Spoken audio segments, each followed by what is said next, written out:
नहीं, मेरी लड़की ने सुसाइड कर दिया है, ये खबर आई है।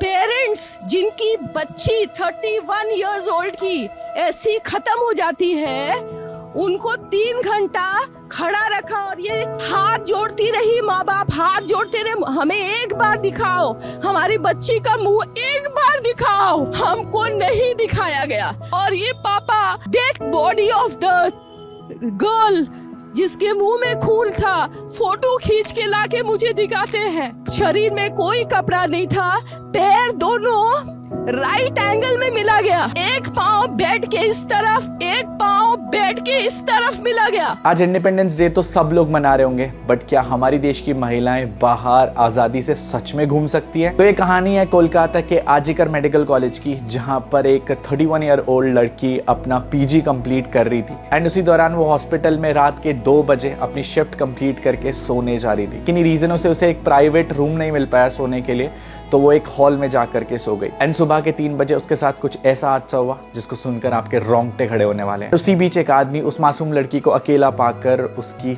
हत्या कर देता है। लेकिन this was not just a murder case. उस मासूम सी लड़की का मर्डर करने से पहले बेरहमी से उसके साथ रेप किया जाता है। उसके चश्मे तोड़ दिए जाते हैं एंड उन चश्मों का ग्लास उसकी आंखों में घोप दिया जाता है। उसके मुंह को जबरदस्ती दबाया जाता है ताकि वो चिल्ला ना पाए एंड उस मासूम सी लड़की का थायराइड एंड ओसोफेगस कॉर्ड को तोड़ दिया जाता है। उसकी कॉलर बोन तोड़ दी जाती है एंड उसके पूरे शरीर पर ब्रूसेस एंड चोट के निशान होते हैं। उसने उस लड़की के सारे कपड़े उतार कर उस लड़की की दोनों टांगे 90 एंगल में तोड़ दी। और इतना ही नहीं, जब ये खबर उस लड़की के घर वालों को पता लगती है तो उनको 3 घंटे वेट कराया जाता है। उस मासूम लड़की के पिताजी जब अपनी बेटी की ऐसी हालत को देखते हैं तो उनके होश उड़ जाते हैं। अब ये कहानी मैं आप लोगों को इसलिए बता रहा हूँ क्योंकि भले हमारा देश आजाद हो चुका है, बट हमारी देश की महिलाओं को, बहनों को, औरतों को बाहर निडर होकर के घूमने की आजादी शायद अभी तक नहीं है। जिस मासूम लड़की के साथ ये अनबेरेबल घटना घटी, वो कोलकाता के आरजीकर मेडिकल कॉलेज में अपना पोस्ट ग्रेजुएशन परस्यू कर रही थी एज अ डॉक्टर। वो सिर्फ इंडिपेंडेंट होकर के अपना काम निभा रही थी एंड इससे भी पहले हमारे देश में बहुत सारी लड़कियों के साथ इससे भी घटिया हरकत हो चुकी है। फिर चाहे वो दिल्ली की निर्भया हो या फिर उत्तराखंड की अंकिता भंडारी हो, इंसाफ मिलने की उम्मीद में उनके परिवार वाले आज भी कोर्ट पे उम्मीद लगाए बैठे हैं। मेरा बस एक ही रिक्वेस्ट है, ऐसी चीजें ऑलरेडी पास्ट में हो चुकी हैं